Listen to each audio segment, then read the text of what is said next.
Muy buenos días, un gran y fuerte abrazo para todos, declarando que la gracia, el favor y la bendición de nuestro Padre eterno esté siempre con todos y cada uno de nosotros, que su gracia, su favor, su amor incondicional sea siempre manifiesto en la vida de nosotros.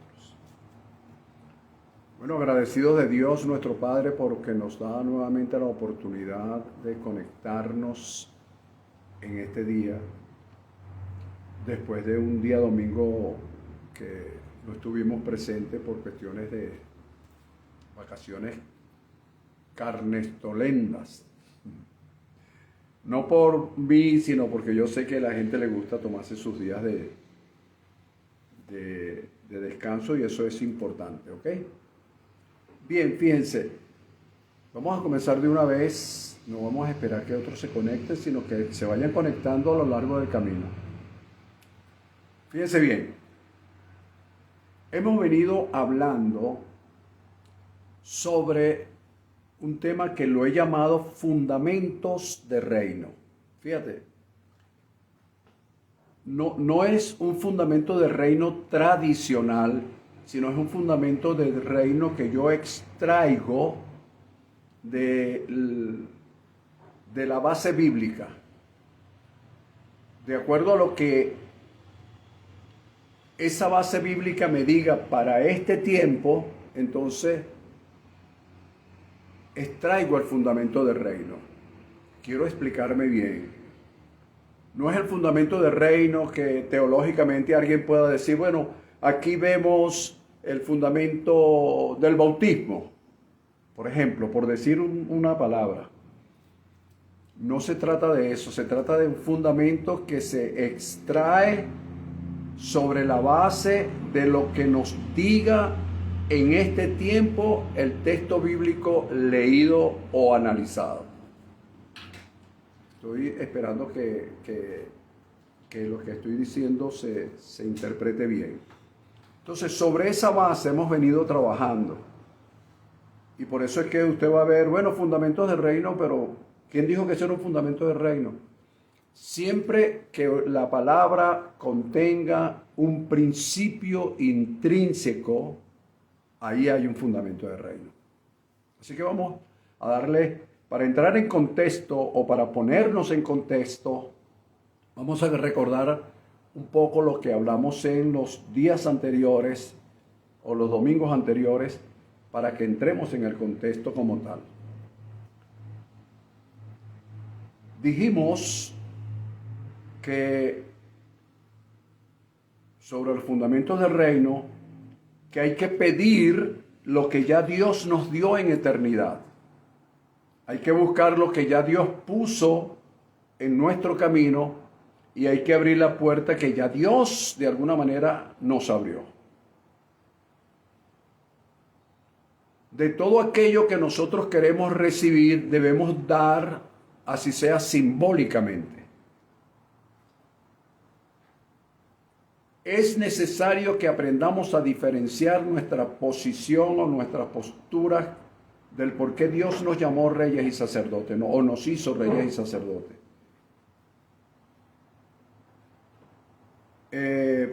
Buscar la manera de tener la posición y la posesión, sabiéndolas diferenciar como sacerdote, como rey. O sea, yo digo esto para poder operar de una manera más directa y más correcta dentro del reino de Dios.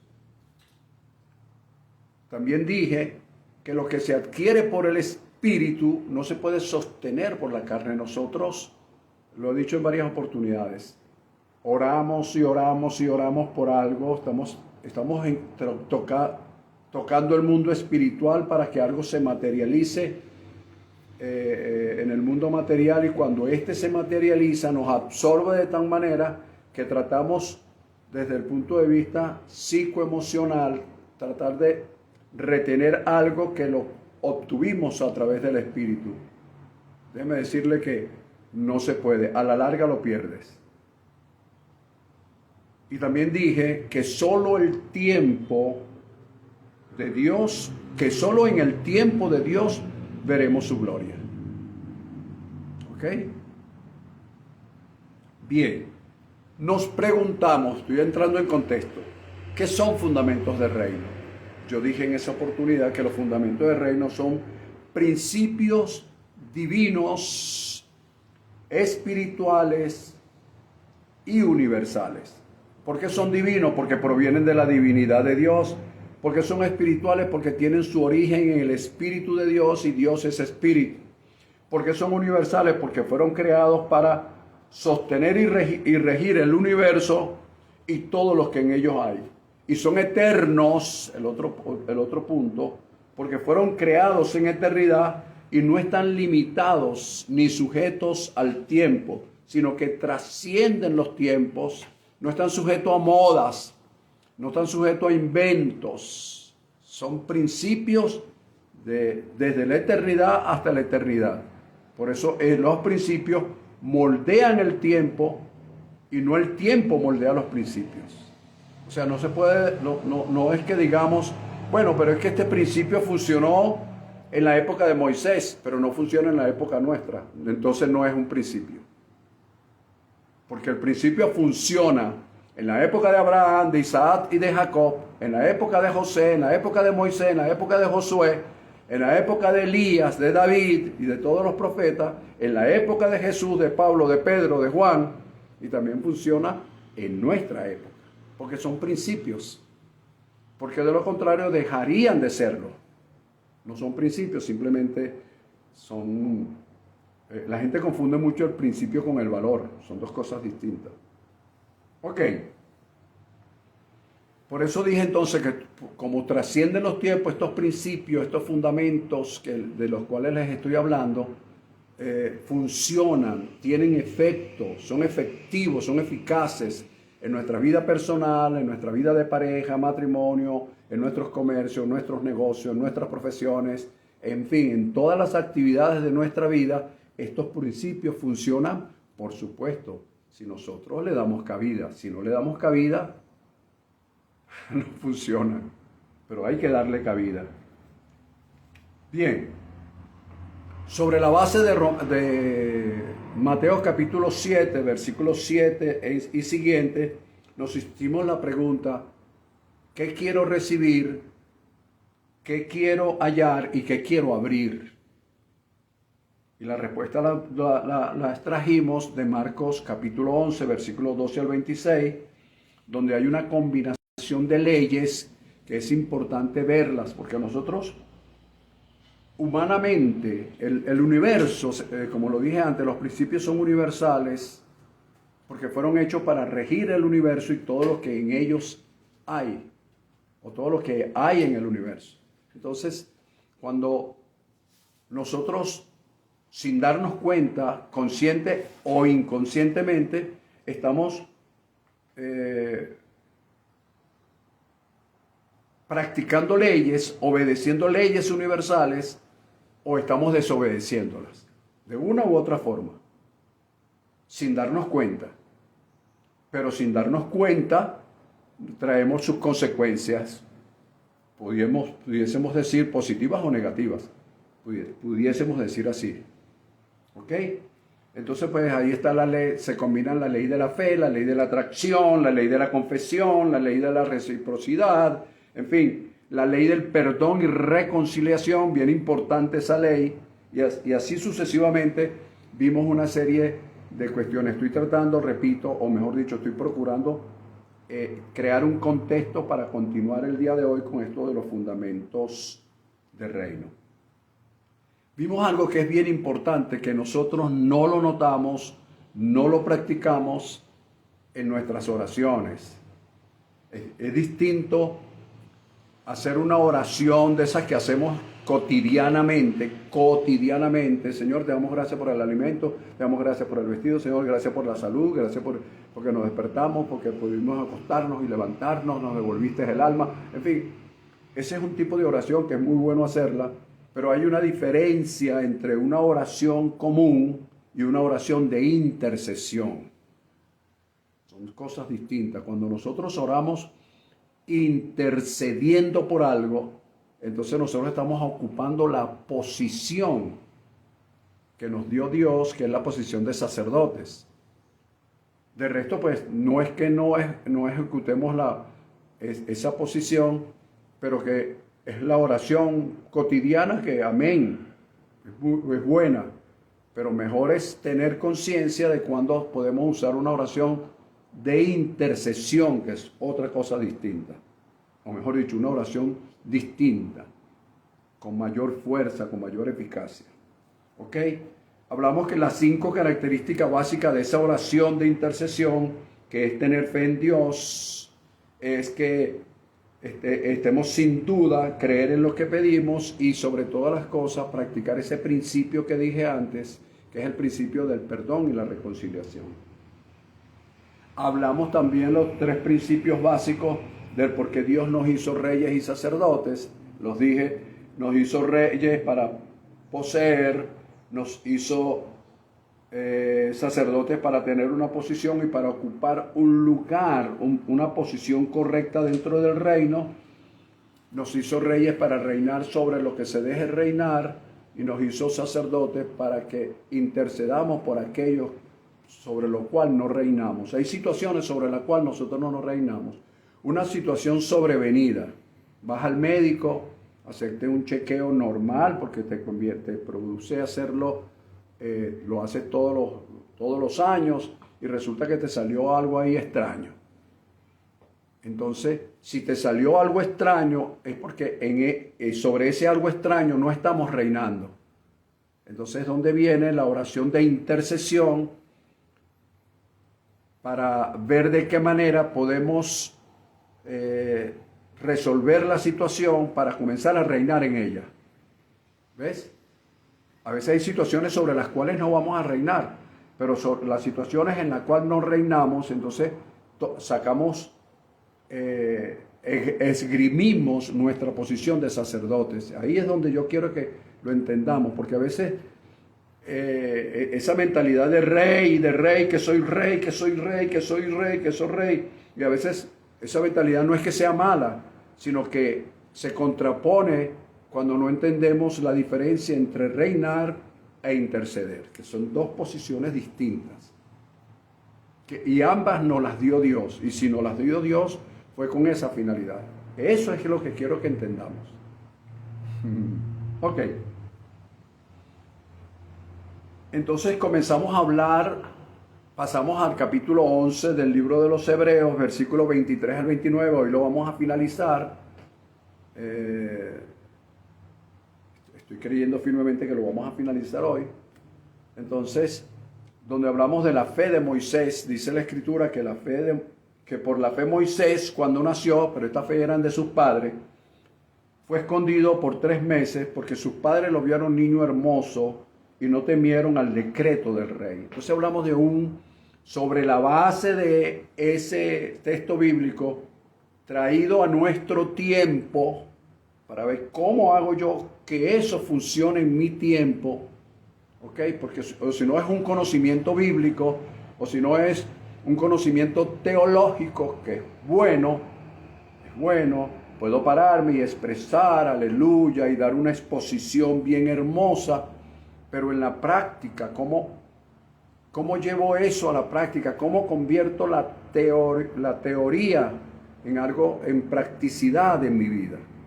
Entonces yo dije que el fundamento que yo veo allí, el fundamento del reino, o ese principio del reino, es la fe versus el decreto. Es decir, cuando hay un decreto es algo que se dicta en un momento de crisis, en un momento circunstancial, en un momento donde al Estado, al gobierno, al rey en aquella época, se le escapaba de control, se les iba de las manos. Entonces, para acordonar, para canalizar la situación y no se le escapara de la mano de su gobernabilidad, dictó un decreto. Entonces los decretos vienen con esa finalidad, con la finalidad de canalizar, de represar una situación. Entonces yo dije, lo digo y lo mantengo, que si hay una situación, oído, si hay una situación X circunstancial que sea dictaminada desde el punto de vista decreto, ley o cualquier otra orden jurídico que trate, que vaya en contra de mi fe, de los principios que Dios me ha establecido, yo tengo que tomar una posición. Obedezco el decreto u obedezco lo que Dios dijo. Yo sé que en este tiempo no es fácil, yo sé que lo que le estoy diciendo no es nada fácil, pero es la posición. Por eso ese fundamento yo lo llamé fe versus decreto. Fe versus decreto. Hasta donde tú puedas, porque la fe de los padres de Moisés se mantuvo por un tiempo, guardó, cuidó y protegió al niño Moisés, no temiendo a ese decreto. Pero luego tuvieron que ceder. ¿Ves? Entonces yo dije en esa oportunidad, cuando nosotros retenemos el fundamento por encima de las circunstancias adversas, hasta donde nos sea posible, Dios se encarga de los demás. Te lo voy a repetir. Te lo voy a repetir.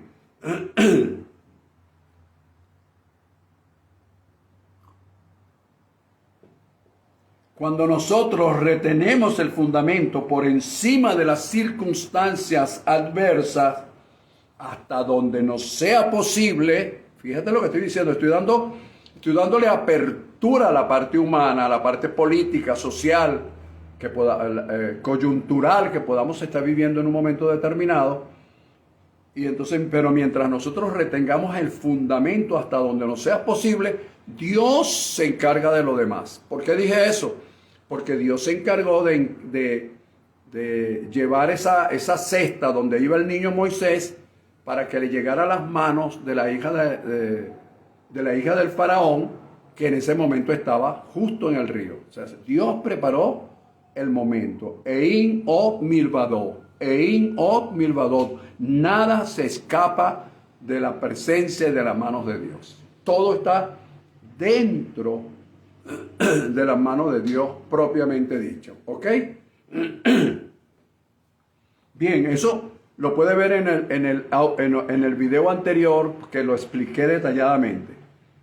Como número 2 dice que por la fe Moisés, cuando ya fue grande, rehusó llamarse la hija del faraón, llamarse hijo de la hija del faraón. Entonces yo dije en esa oportunidad que la palabra grande aquí significa que el hombre creció, se desarrolló, entre otras cosas. Fíjate bien. Capaz, oído con esto, porque aquí es donde se nos escapa la cuestión. Capaz de tomar sus propias responsabilidades, tomar sus propias decisiones y responsabilidades y asumir sus consecuencias. Otra vez, el fundamento del reino que hablé en esa oportunidad es capaz de tomar sus propias decisiones bajo su responsabilidad y asumir sus consecuencias. ¿Por qué? Porque a nosotros se nos enseñó por tradición echarle la culpa siempre a un diablo, a un Satanás, a un espíritu malo. Un espíritu y para todos es un espíritu. Si tiene hambre, es espíritu del hambre. Si te pica algo, es espíritu de picazón. O sea, entonces se nos enseñó una tradición que, aunque lo hicieron con muy buena intención, estuvieron equivocados. Entonces, nosotros nos acostumbramos a echarle la culpa a un ser místico llamado diablo o Satanás, y eso nos hizo como alejarnos, pero a una gran distancia, de nuestras propias decisiones y nuestras responsabilidades y asumir las consecuencias de ello. Cuando nosotros tengamos esa conciencia, otro gallo cantará. Bueno, seguimos hacia adelante y vimos que por la fe Moisés eligió ser maltratado del sistema que disfrutar de los deleites temporales de los errores, de las fallas del sistema donde él estaba. Y yo llamé ese fundamento vivir en el tiempo con mentalidad de eternidad. Vivir en el tiempo con mentalidad de eternidad. Es decir, ese fundamento nos permite no mirar lo temporal como algo a lo cual basar nuestros fundamentos, sino saber que de alguna manera Dios puso eternidad dentro de nosotros. Y si hay eternidad dentro de nosotros, nosotros podemos bandearnos y vivir en tiempo, pero con una mentalidad de eternidad. Saber que el eterno está en nosotros, que de alguna manera nuestro cuerpo temporal puede desvanecerse, pero lo eterno va a permanecer. Y eso es lo que nosotros debemos influir sobre la vida de esas generaciones que vienen detrás de nosotros, por supuesto, más a nuestros familiares. Luego hablamos de que Moisés también dice que teniendo por mayores riqueza el vituperio de Cristo que los tesoros del sistema. Y yo dije que el fundamento del reino para esta escritura es el balance de las riquezas. Saber ese balance. Porque nosotros nos desbalanceamos. Cuando tenemos mucho gastamos. Cuando tenemos poco, andamos como desesperados, angustiados, se nos va la vida, no sabemos qué hacer. Se nos olvida que Pablo dijo que él sabía vivir en abundancia y sabía vivir en escasez. Por todo y para todo estoy preparado. Todo lo puedo en Cristo que me fortalece. Es decir, todo. Cuando tengo todo lo puedo. Cuando tengo poco, todo lo puedo. Es decir, la cantidad temporal de la situación no puede condicionar mi vida espiritual. No puede condicionar el actuar de mi vida. No puede condicionar mi parte psicoemocional. No puede, no debe. Bien, bueno, todas esas cosas las conversamos, las profundizamos, pero como hacía ya 15 días que no conversábamos, quise ponerlas en contexto. Hoy vamos a continuar con el fundamento del reino. Vamos a darle punto de partida a todo lo que hemos dicho hasta ahora. Ok, entonces ahora vamos, los que anotan con sus Biblias, el capítulo 11, estamos ahora en el versículo 26, donde la primera parte establece que Moisés aceptó más los vituperios de Cristo. Y aquí esto llama la atención. Y aquí comenzamos. ¿Qué sabía Moisés de Cristo? Eso es una buena pregunta que inmediatamente cuando yo enfoco esto, vituperio de Cristo. ¿Qué sabía Moisés de Cristo? Respuesta. No, sin que usted se ponga, bueno, desde el punto de vista patético, no te pongas a inventar. Mira, Moisés no sabía absolutamente nada de Cristo. ¿Por qué? Porque en el tiempo de Moisés, 2000 años atrás aproximadamente, del tiempo de Cristo, 1500 años, él no sabía nada. Pero el escritor del libro de los Hebreos, en el momento que pasó la pluma, él dijo, ya va, algo se me parece, esta acción de Moisés, con lo que pasó con Cristo o con Jesús.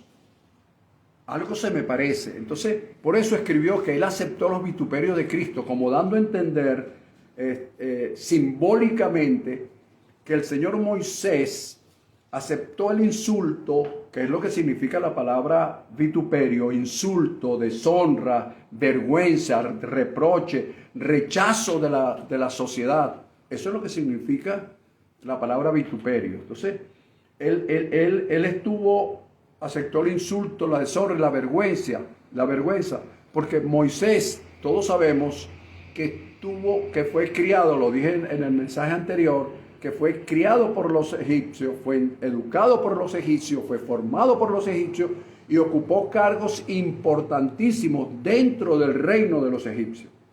Entonces, estando él en una posición privilegiada, cuando vio la situación de los que ya identificó con sus hermanos, Él identificó a sus hermanos y luego se identificó con ellos. Entienda bien lo que estoy diciendo. Él identificó a sus hermanos, algo se le reveló de que ellos eran sus hermanos, y él entonces, aparte de identificarlos, él se identificó con ellos. Y al identificarse con ellos, bajó de su posición privilegiada para ocupar la posición de ellos, identificándose plenamente.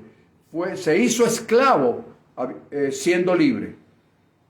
Cosa más o menos de lo que hizo de alguna manera, por supuesto, lo hizo Jesús identificándose con la humanidad, pero yo estoy haciendo el énfasis del por qué el escritor del libro de los Hebreos habló del vituperio de Cristo.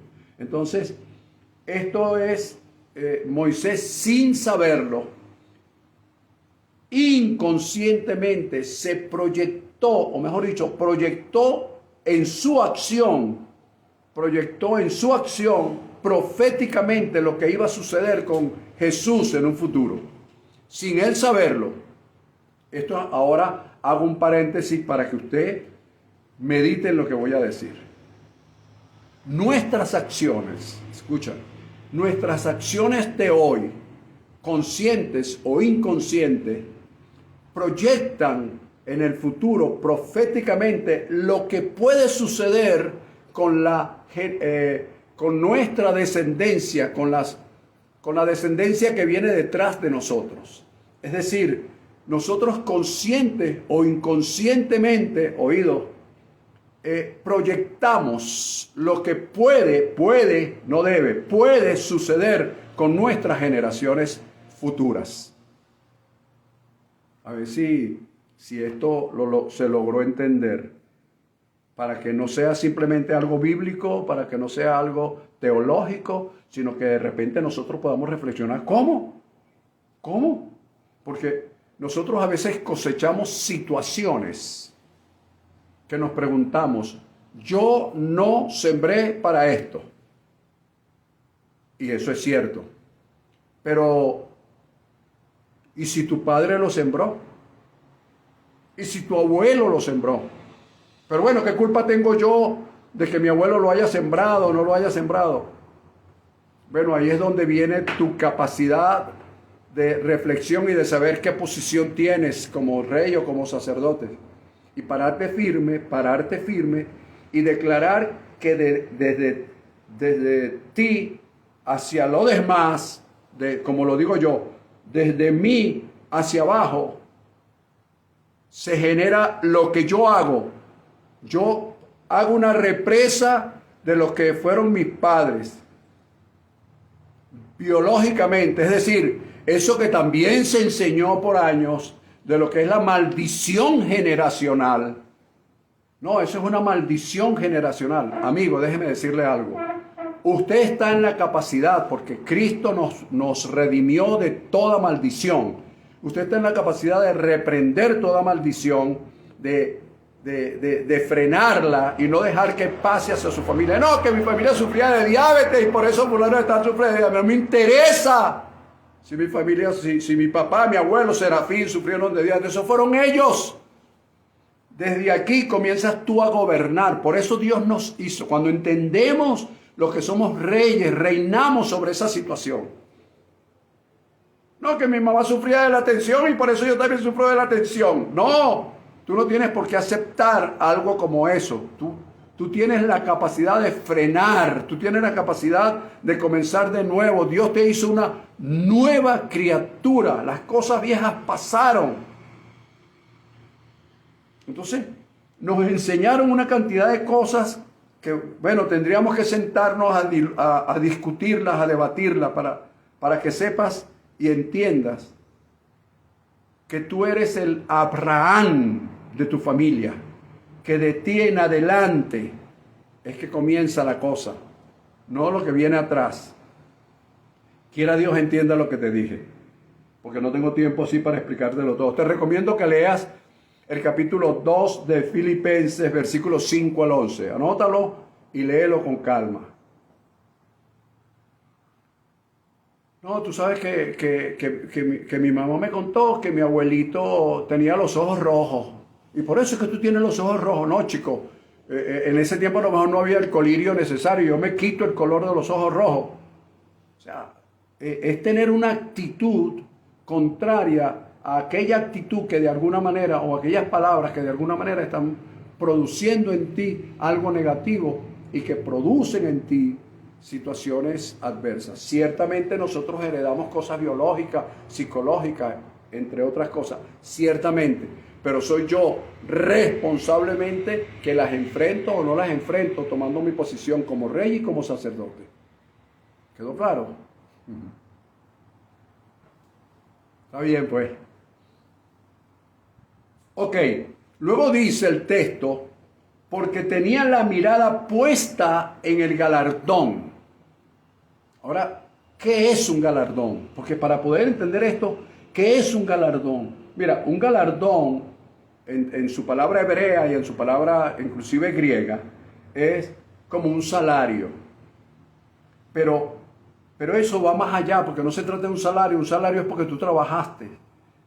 Entonces, el galardón te voy a decir, según José Silva, no lo vas a leer en ningún libro, ni lo vas a leer en diccionario. Según José Silva, es un beneficio adicional que Dios otorga por su gracia. Es un beneficio adicional que Dios otorga por su gracia a quienes Él por soberanía escoge. Ajá. A ver si me consigues ese concepto por ahí en un libro o en un diccionario.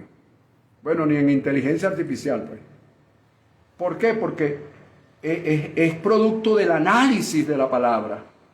¿Qué es el galardón? Es el beneficio adicional que Dios otorga por su gracia. No es porque te lo merezca, no es un salario, no es un pago, es un regalo que Dios otorga a quienes Él por su soberanía escoge. Ese es el galardón. Ahora bien, ¿qué galardón podía estar esperando Moisés si no se le había prometido nada? Si busca en la Biblia antes de Moisés, a ver si a él se le prometió algo. A él no se le prometió nada, por lo menos antes de que él pudiera tener su mirada en el galardón. ¿Sí me explico? Entonces, el galardón es un beneficio adicional que Dios otorga por gracia a quienes Él escoge por soberanía. Ahora fíjate,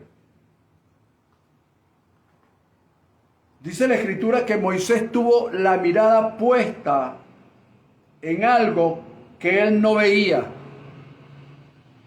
Es decir, él estaba mirando algo que él no veía. ¿Cómo se puede ver algo que tú no ves? ¿Cómo puedes mirar algo que tú no ves? Porque el mirar va más allá del ver. El ver lo ve con los ojos. El mirar lo ves con el alma, con el espíritu. Porque el mirar es detallar, es analizar. Cuando tú estudias la palabra, cuando tú lees la palabra, tú la estás viendo. Pero cuando tú te sientas a analizarla, tú la estás mirando. Entonces Moisés estaba mirando lo que no se veía. En otras palabras, había puesto su mirada en algo que no se veía. ¿Cuál es el principio, pastor? ¿Cuál es el fundamento que en esto usted me puede dejar como clave? Hemos estudiado ya 4. Este sería el número 5. Este fundamento yo lo llamo mirando lo que no se ve. Nadie puede estar viendo algo, pero tú lo estás mirando. Tú mismo puede ser que no lo estés viendo, pero tú lo estás mirando. Ya no se trata de ver con los sentidos, se trata de mirar con el alma, en el espíritu, en lo más profundo de tu ser, comenzar a mirar lo que otros no ven, lo que tú mismo no ves, pero que tú crees y sabes que está, que es real, que es verdadero. Eso fue lo que sucedió con Moisés. Moisés comenzó sobre la base de este principio, mirando lo que no se ve. Este es el principio. cuando aprendemos a mirar lo que no se ve, estamos fundamentándonos en el reino, que es un reino universal, que es un reino espiritual, que es un reino eterno.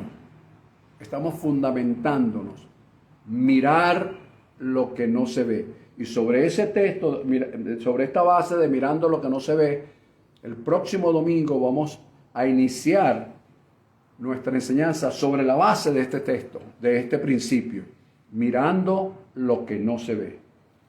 En el versículo 27, en la parte A, vamos a adelantar por el tiempo, dice que Moisés por la fe dejó Egipto, no temiendo a la ira del rey. Ok, vamos a ver. Todas estas cosas, como lo dijo, si entendemos lo que es la simbología y las representaciones bíblicas, entonces sobre esa base Dios nos revela el fundamento, Dios nos revela el fundamento del reino. Si lo que hacemos es leer, amigo, buenas noches, siga leyendo. Egipto simboliza muchas cosas, inclusive cosas mixtas, porque tenemos a Egipto como lo malo, pero simboliza, en primer lugar, teniéndolo claro, simboliza esclavitud. Esclavitud física, esclavitud espiritual, idolatría, opresión, limitaciones y algo bien interesante que es la sofocación de la voluntad ajena. Es decir, adaptarme a la voluntad de otros y no a mi propia voluntad. Explico.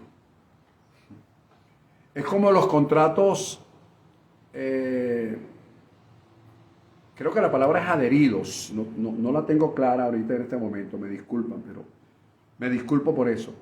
Pero aquellos contratos adheridos, ¿cuáles son esos contratos adheridos? Aquellos que vienen en letras pequeñas que tú no lees, que no la leemos. Cuando entras a un estacionamiento, te dan un ticket y tú pasas y tal, que sea, y ahí hay un poco de cuestiones y de cláusulas que tú no las lees.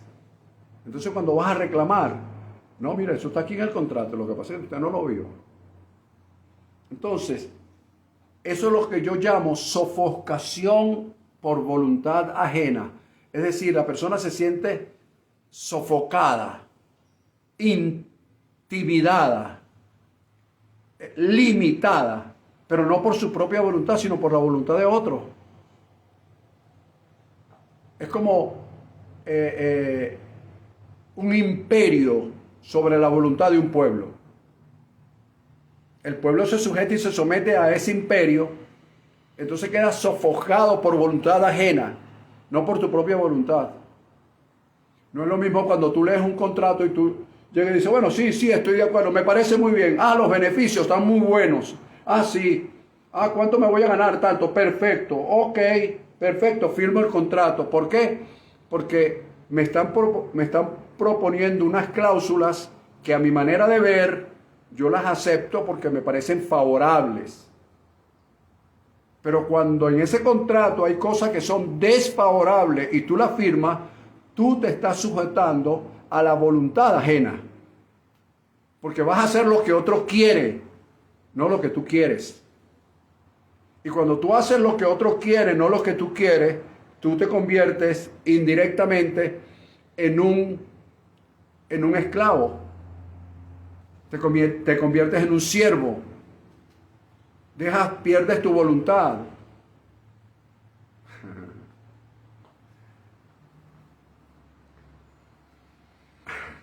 Pero la Escritura me establece, lo que pasa es que a veces cuando yo le digo todo eso, pierdes de vista lo que dice la Escritura. Dice, Moisés por la fe dejó a Egipto. Es decir, Moisés por la fe dejó la esclavitud física y espiritual.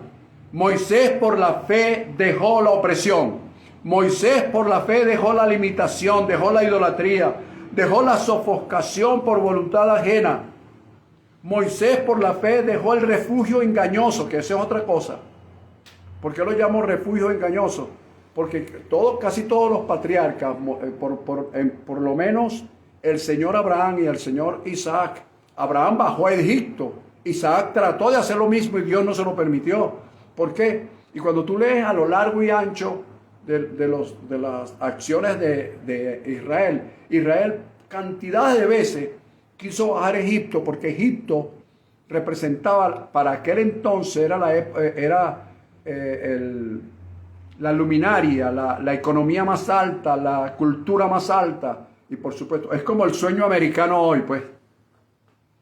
Nos vamos para los Estados Unidos. ¿Por qué? Porque allá está Trump, allá todo está chévere. Eso era Egipto. Eso, déjame decirte que desde el punto de vista de José Silva, siempre yo me responsabilizo por lo que digo y asumo la responsabilidad por lo que estoy estableciendo en este día.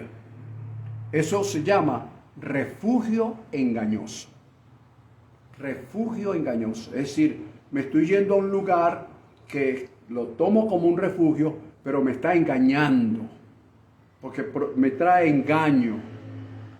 Me habla de una estabilidad que no existe, que no es real, que no es verdadera. Bien, también Egipto representa la tentación constante de volver, pero también Egipto en su sentido positivo, lo veo también así, representa o simboliza el lugar donde te forjas, el lugar donde formas tu carácter, porque es un lugar de exigencia, ¿ves? Entonces, así como digo unas cosas que son, vamos a decirlo así, negativas, pongo en una balanza también las cosas positivas. Ahí te vas a forjar, ahí vas a aprender otra cultura, ahí te vas a capacitar. Pero en el sentido como lo vio Moisés o en aquel tiempo, esto simbolizaba la esclavitud. Entonces cuando dice que Moisés por la fe dejó Egipto, estaba diciendo Moisés por la fe dejó la esclavitud física y espiritual, dejó las limitaciones, dejó la idolatría, dejó la opresión, dejó la sofocación por causa ajena, dejó la tentación, dejó el refugio engañoso. ¿Ves? ¿Qué adquirió Moisés? El lugar donde se forjó, se formó y como le exigieron, él pudo dar y capacitarse en otras áreas. Esa es la parte positiva. Pero por sobre todas las cosas, Egipto simboliza el pasado. Egipto simboliza el pasado. Entonces, por la fe Moisés dejó el pasado,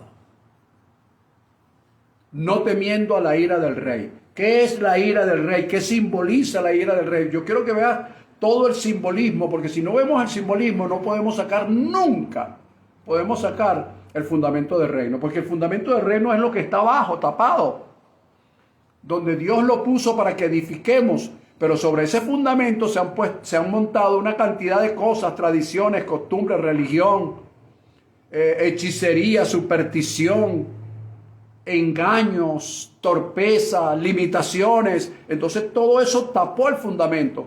Y yo hoy quiero quitar eso de encima para que puedas ver el fundamento de Dios establecido en esa escritura para nosotros el día de hoy. Naguará. No, pues ¿cómo te explico?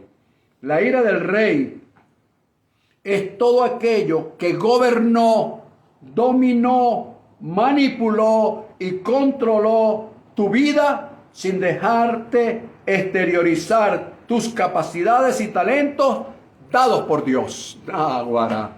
Ese concepto es demasiado maravilloso. ¿Quién lo puede entender?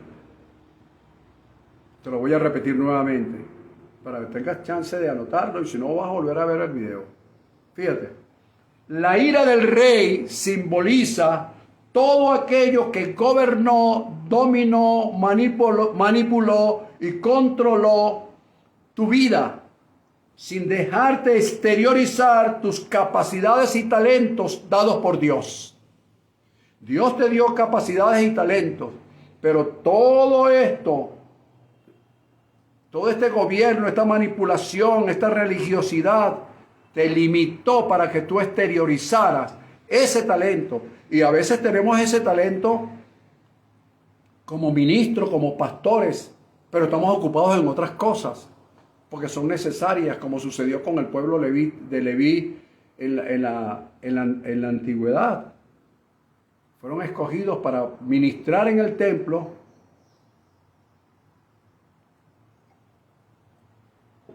y sin embargo las circunstancias adversas que se produjeron a su alrededor lo instaron a hacer otras cosas para las cuales no es que no tengan talento, pero no era el talento que Dios les había dado para glorificar su nombre. Ay, bendito sea el nombre del Señor. Pastor, ¿qué fundamento de reino puede usted extraer de todo esto que nos dijo según el versículo 27a del capítulo 11 de Hebreos? Aquí está el fundamento número 6. Lo que estés dispuesto a dejar atrás es lo que garantiza cuán lejos puedes llegar.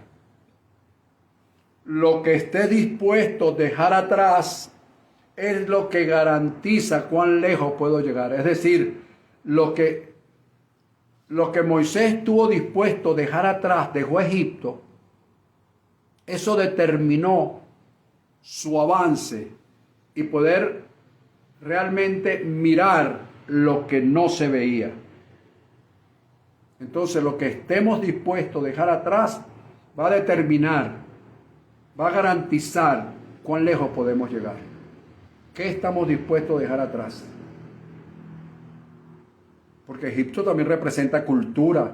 Egipto también representa, en su sentido positivo, riqueza, forjamiento, capacidades inclusive, porque Moisés fue formado en Egipto. Pero él quiso dejar todo eso atrás para poder crear fundamentos en su vida siguiente. Por último, dice la Escritura, versículo 28, por la fe celebró la Pascua y la aspersión de la sangre para que el que destruía los primogénitos no los tocase a ellos. Fíjate bien, por la fe celebró la Pascua y la aspersión de la sangre para el que destruía a los primogénitos. Ustedes saben de esa fue una plaga que hubo, que Dios envió a Egipto. No los destruyera a ellos. Aquí hay dos cosas bien interesantes. Celebrar y sangre. Celebrar sangre. Celebrar sangre. Celebrar la Pascua. Y todos sabemos que en tiempo de Pascua Jesús murió en la cruz y derramó su sangre. Entonces, este es el principio número 7. Estoy terminando. El poder de celebrar el significado del derramamiento de la sangre de Jesús por nuestras vidas.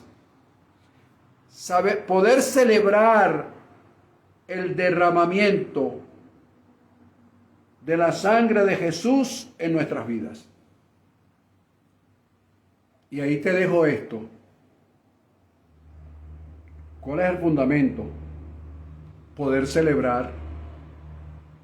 Cuando tú entiendes algo, tú lo celebras. Nosotros celebramos la Navidad y no sabemos qué es.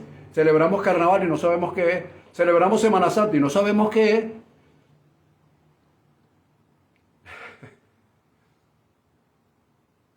El 14 de febrero, Día de los Enamorados. Pero ¿tú sabes lo que es estar enamorado? Celebramos algo que a veces no conocemos, no sabemos. Celebramos el Día de la Amistad y del Amor y no amamos a nadie y no tenemos amigos. ¿Qué celebramos entonces? Entonces aquí dice que por la fe Moisés celebró la Pascua. Es decir, la muerte del Cordero y el derramamiento de su sangre, que para aquel entonces se echaba sobre las puertas y los dinteles de las puertas y las ventanas, para que el que destruía a los primogénitos no los destruyera a ellos. ¿Qué principio tenemos aquí? Celebrar, conocer el poder de celebrar el significado del derramamiento de la sangre de Jesús por nuestras vidas. Ahora escucha esto. Escúchalo. No hay nada en el universo mayor que esto. Anótalo. No hay nada en el universo mayor que esto. ¿Mayor que qué? Mayor que el sacrificio que hizo en la cruz Jesús. No hay nada mayor que eso. Ese derramamiento de sangre, no hay nada mayor. Por eso nosotros no tenemos por qué esperar una Semana Santa para celebrarlo, sino que día a día tenemos que entender que hay un principio, hay un fundamento del reino que se llama celebrar la Pascua. Es decir, celebrar el significado, entender el significado del derramamiento de la sangre de Jesús por nuestras vidas. Eso es un fundamento del reino. Versículo 29. Por la fe pasaron el mar Rojo como por tierra seca, e intentando los egipcios hacer lo mismo, fueron ahogados.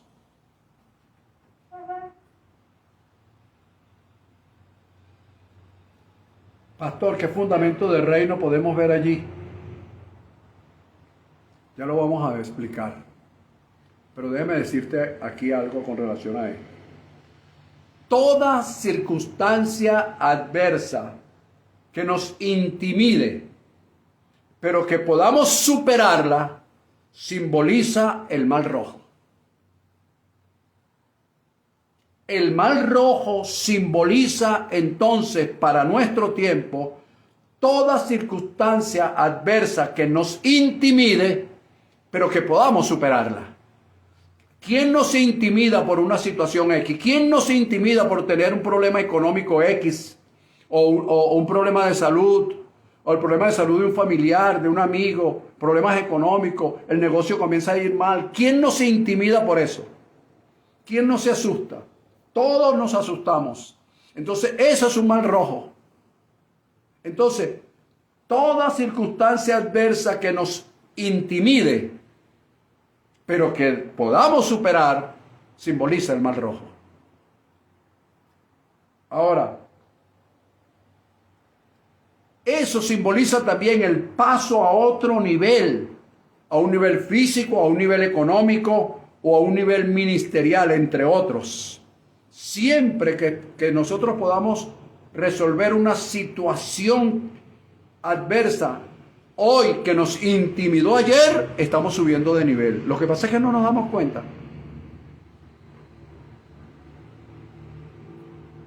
Mire, tú estás haciendo una transacción económica y la logras positiva. Por ejemplo, en el mundo inmobiliario, logras hacer una captación, una presentación, una muestra y logras hacer un cierre. Y nosotros celebramos ese cierre y nos aplaudimos y wow, pero nosotros vemos es que cuánto nos ganamos. Pero no nos damos cuenta que ese cierre nos subió a otro nivel. Porque pudimos superar una circunstancia adversa que ayer nos intimidó, pero que hoy la vencimos, cruzamos el Mar Rojo. Ahora bien, todo lo que simboliza Egipto, que ya te lo dije, idolatría, escasez, idolatría,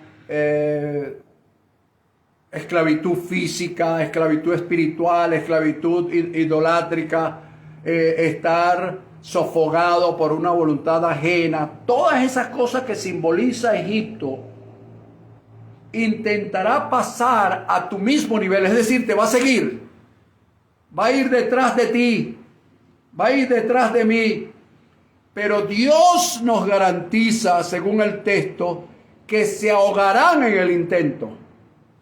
Todas esas circunstancias, o todo lo que trajo esas circunstancias, se ahogarán en el intento cuando ellas pretendan pasar al nivel que tú estás pasando. Porque tú lo superaste, tú superaste la circunstancia adversa que ayer te intimidó. Entonces, todo lo que eso representa o simboliza tratará de pasar también hacia donde tú pases, pero Dios te garantiza que no pasarán, se ahogarán en el intento. Yo creo que eso se merece un amén. Ahora bien, termino diciéndote cuál es el principio o el fundamento del reino que yo veo en esta transacción. Te voy a dar dos. El primero es, Dios te abre el mar para que pases, pero te lo cierra para que no te devuelvas. Oído, oído, oído, porque el deseo de devolvernos está prácticamente intrínseco en nosotros. Nuestra alma clama y nuestro cuerpo tiembla cuando hemos dado un paso, un nivel, hemos alcanzado niveles y queremos devolvernos, queremos regresarnos a Egipto, queremos seguir con la cotidianidad. Y déjame decirte que si Dios te abrió el mar para que pasaras a otro nivel, te lo cierra para que no te devuelvas. No sé cómo te irás a devolver, será por aire. No sé por dónde te vas a devolver, pero lo cierto es que Dios te lo cierra. Y por último, quiero cerrar diciéndote lo siguiente. Los milagros o intervenciones divinas las llamo yo, pero como la gente popularmente las llama milagros, los milagros que se produzcan en nuestras vidas serán serán en el futuro, son hoy, consecuencia de nuestro andar por fe. No esperes milagros, no esperes intervenciones divinas si tu andar hoy no es por fe. Si mi andar hoy es por fe, la consecuencia es que el milagro se producirá en mi vida. Porque es lo que Dios así determinó como fundamento del reino.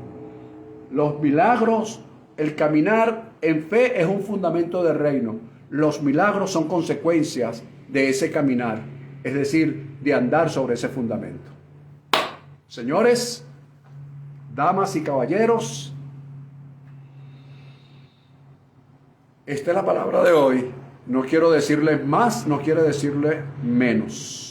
Le hablé de 8 fundamentos del reino basados en la vida de Moisés, no basado en su vida, basado en lo que escribió el escritor del libro de los Hebreos en estos versículos del 23 al 29, para que usted y yo podamos meditar en ellos, sacarlo de Hebreos y colocarlo en tu corazón, en tu mente, en tu andar, para que eso produzca los resultados que sean necesarios para nosotros en este tiempo.